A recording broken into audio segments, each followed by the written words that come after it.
अधिक मास म्हणजे काय आणि या महिन्यात काय करायला पाहिजे जाणून घेऊयात. अधिक मास म्हणजे काय तर सर्वसामान्यपणे 3 वर्षांनी अधिक मास येतो. चैत्रापासून फाल्गुन पर्यंत 12 महिन्यात 355 दिवस येतात आणि इंग्रजी कॅलेंडर प्रमाणे किंवा नक्षत्राप्रमाणे सौर वर्षाचे दिवस 365 असतात. फरकाचे हे 10 दिवस दर 3 वर्षांनी 30 दिवस झाल्यावर एक महिना अधिक घालून पुन्हा सारखे होतात. काटेकोरपणाने दर 33 महिन्यांनी अधिक मास येतो. वर्षातील 12 राशींपैकी प्रत्येक महिन्यात सूर्य एक एक रास बदलतो. प्रत्येक राशीत सूर्य जातो त्याला संक्रांत म्हणतात.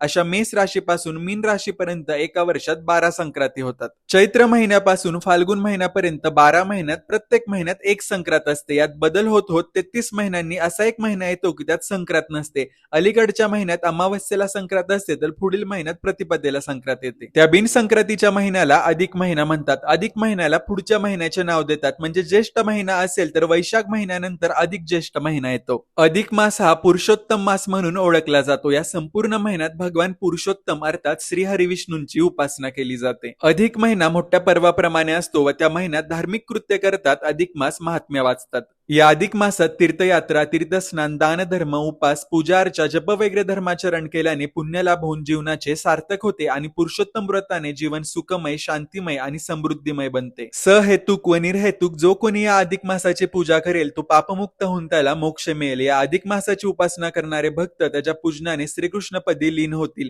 ज्याप्रमाणे भूमीत पेरलेले बी सहस्त्रपटीने धान्य देते त्याचप्रमाणे या अधिक मासात केलेल्या सत्कृत्याचे पुण्य सहस्त्रपट असते. चातुर्मासात केलेल्या यज्ञाधिकांमुळे मनुष्याला स्वर्ग प्राप्ती होते पण पुण्याचा साठा संपताच पुनश्च पृथ्वी तलावर जन्म घ्यावा लागतो. परंतु अधिक मासात केलेल्या पुण्यकृत्याने तो आपल्या कुळाचा उद्धारही करतो व श्रीकृष्ण परमात्मापदी पोचल्यानंतर पुनर्जन्माची व संकटाने वेढलेल्या संसाराची त्याला यातायात पडत नाही. अशाच आध्यात्मिक माहितीसाठी आपल्या पेजला फॉलो करा. अधिक मासाच्या महात्म्यासह भेटूयात पुढच्या भागात. तोपर्यंत जय जय रामकृष्ण हरी.